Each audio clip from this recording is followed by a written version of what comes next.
Guys, it's your Chook Man here once again, just polished off a hamburger. My partner brought me over some hamburgers, and it's pretty simple. You just get a fry pan, you heat the fry pan up, you get the burger, you put the burger in the fry pan, and you keep turning it over until it's cooked. And then once it's cooked, you take it out of the fry pan, you put some cheese, some egg, some lettuce, put whatever you want to put in a hamburger. It's better to eat at home. At least you know what you're eating. Anyway, guys, I was I was raised in Thomastown, so I'd come from the orphanage from 2 years old. There was an orphanage in the city where they got me. I was shipped off to Thomastown, age 2. So if you ask me from 1970, when I was 2 years old, right up until I was 16, because then after 16 I left Thomastown. I started living on the streets of Melbourne, rough. I was an alcoholic from the age of 13, but 16 I really hit the alcohol.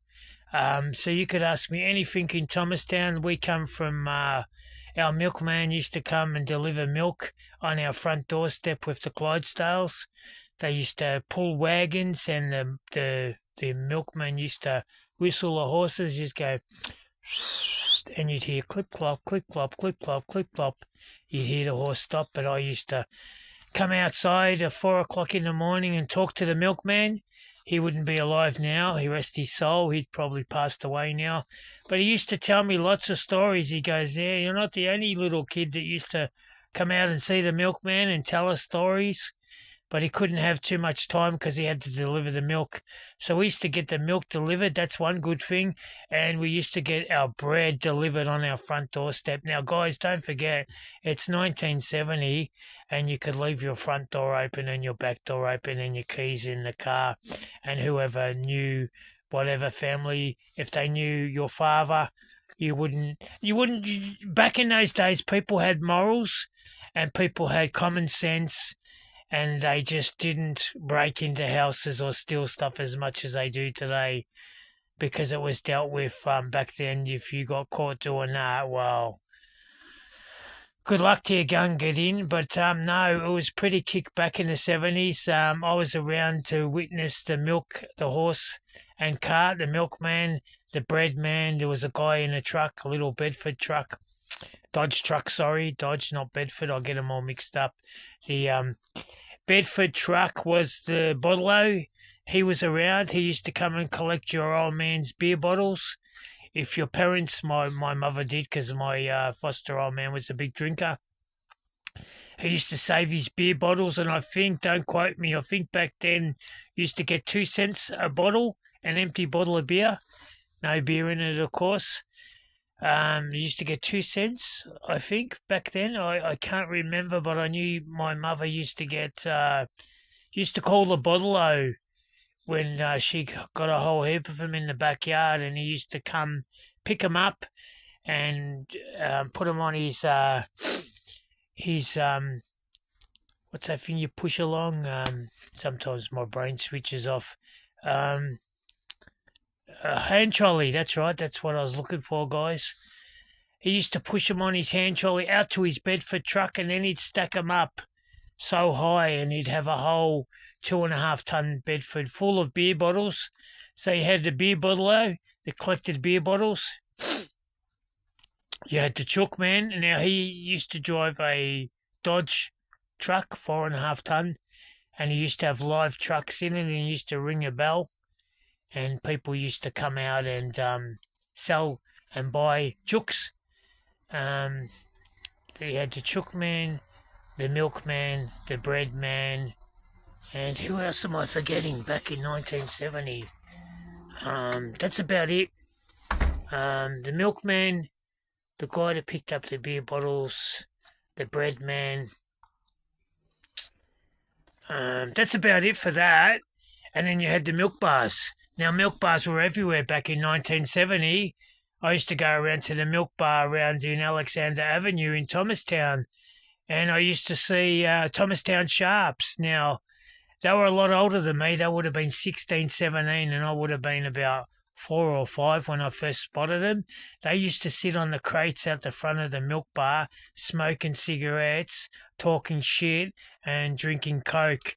But it's a real eye opener. If you had to mind your own business back in 1970, even if you were a kid.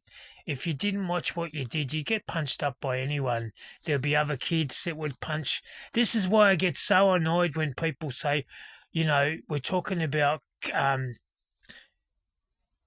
getting rid of violence. Well, violence to kids have been around for a long, long time, and it's only the last couple of years that we've been calling it out, which is good. We should call it out, and we shouldn't. We should educate our kids against violence. We should teach our kids that's not how you deal with situations. Violence. Because I was brought up with violence and it never got you nowhere except in trouble with the police or trouble with your parents. But it was pretty rough back in 1970. You'd go to primary school. Now, back then we had marbles, football cards, yo-yos, footballs. We had cricket bats. I remember the cricket bats because we had played cricket. It was just an eye-opener. I got a cricket bat. I was 4 years old. I got a cricket bat smashed over my head because he reckons I said something. So he's probably come from a violent family. For a kid to do that to another kid, you can guarantee that other kid did smash me over the head with a cricket bat would have come from violence. Now, it was ripe. Violence and drinking and violence around in the 70s from the parents were ripe. I can't talk about other people's parents because that's not, but I know my old man, he was a big drinker and he was violent. If he said, I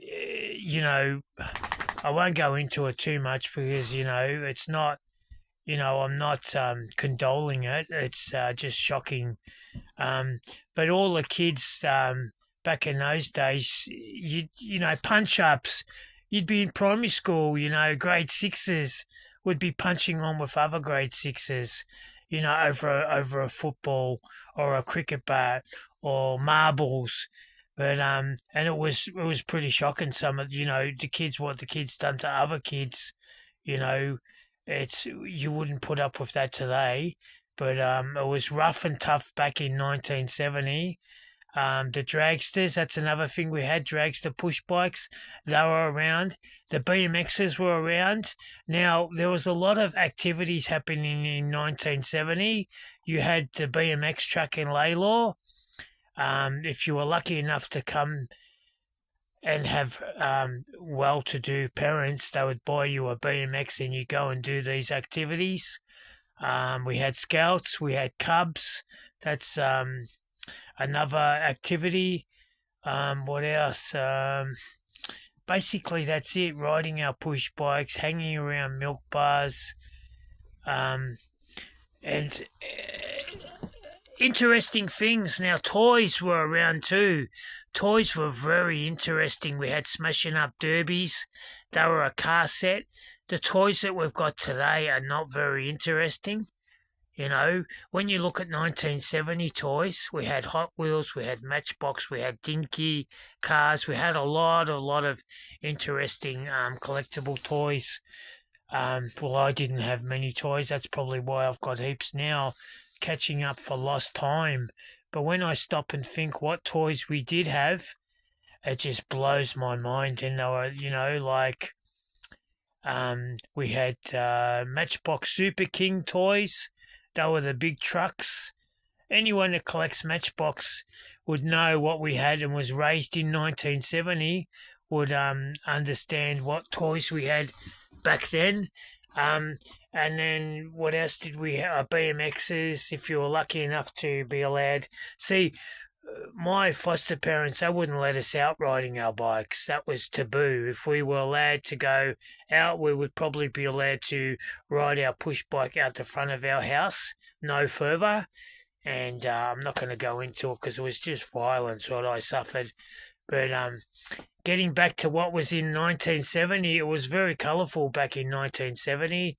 and we had interesting. Now, if you look at the old 1970 BMX push bikes and the old dragsters, it's there's heritage, there's history behind there, and the toys that we had as a kid, but yeah, you grew up hard and fast if you were grown up in 1970, and probably back if you were grown up before the 70s, the 50s, the 60s, then the 70s.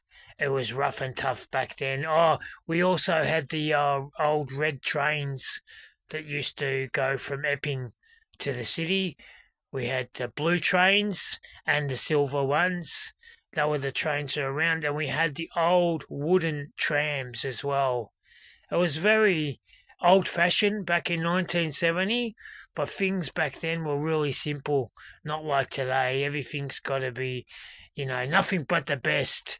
We've got to have these digital TVs and, I still remember these phones, If you were going to make a phone call, all you do is pick up the handle and dial your number and talk to whoever was on the other end, I remember these phones like it was yesterday.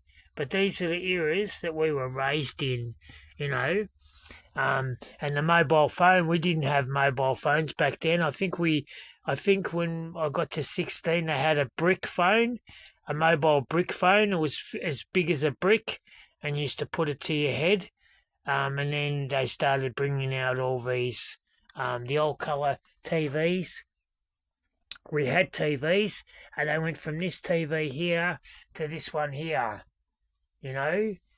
It blows your mind how technology doesn't hang around for anyone. It's always, every year the fashion changes. Even the clothes that we had back then. 1970, well, we had flared out jeans, fancy jumpers. We had Starsky and Hutch jumpers, and that was through a TV show, guys. But even the fashion was cool. I remember we used to have those tread sandals that used to have tyres for the bottom of the sandal was like a big tyre. They were called treads. We had moccasins. That's another thing that we lost. The fashion too. Ugg boots. We grew up, moccasins and Ugg boots. We used to have the Ugg boots with the laces.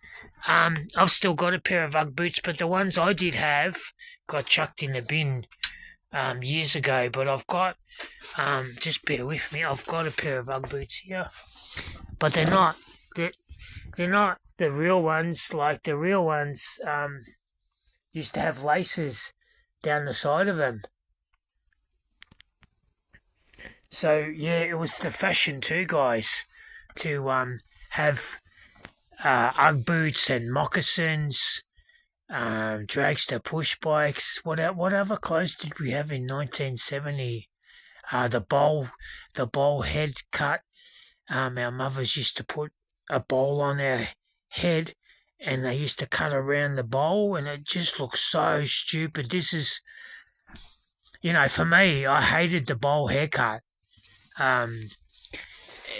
It just, I would have loved to have, long hair, but it was all about the short haircut. I'm trying to find a picture, of me with a bowl haircut. Yeah, there's me there when I was younger with a bowl haircut, But that was all the fashion. All kids had bald haircuts. It's like their parents couldn't afford them to take them to a hairdresser's and get their hair cut. Maybe, but that's back then. That was all in fashion. But yeah, it was an interesting year, 1970. And if you survived and lived through to the rest of the years, you did all right. When I lived on the streets of Melbourne, I had a lot of street kids from age 16, even younger, come from sad stories, and they were taking drugs. They were shooting up, they were drinking, they were smoking marijuana, they were popping pills, they were doing dumb things. They hated the world. And most of those street kids that I grew up with down St Kilda, they're no longer here. I was down at St Kilda when Joey's were around, the nightclub called Joey's. Big Tony in the door used to be there. I used to remember Tony, the big bouncer. He had long hair, big solid bouncer. I met him age 16. I met Chopper Reed down there once. I never hung around with these people, but I knew them just to say how you going and all that. Yeah, so that's the story. And living in 1970, it was a real interesting year. If you were lucky enough to be brought up, raised in 1970, and you got out and experienced life like I did, you would have seen all these interesting things, you know. Luna Park's always been down there. All the old cars were around back in those days. You had the old Holdens, Valiants, Datsuns, the old Fords, Ford Twin Spinners, or the old Utes, the old trucks, the old Harleys, and a couple of the old biker clubs too. They were around back in 1970. You know, you go up the Hume Highway in the back of your dad's wagon and see them all come past you while you're sitting in the back of the wagon. You know, I think that's what pictured in my mind. I looked at them one day going up the Hume Highway and I said, I'm going to be like that one day. And I turned out like that, you know, but I'm not gang affiliated. I ride Harleys. I enjoy riding a Harley and I do my collecting. And that's it, my antique toy collecting. I love it. And a lot of people give me stuff, you know. I don't expect it, but some people give me stuff and say, hey, Chook man, do you like that? That's yours. I've had a lot of kind people come my way and give me special stuff. And for all you people out there that have given the Chook man collectible toys, I don't sell them. You know, people say, oh, you want to sell it? No, someone special gave me that. And that's how I roll. I never forget when people give me stuff. I've got stuff here that will never, ever go out that door until I'm 6 foot under. All right, guys, that's just talking about 1970, how I seen it. And if you were raised in 1970, you'd recognise some of the stories I'm talking about. And I think it was really chilled back then, 1970. I think it was a lot easier than it is today.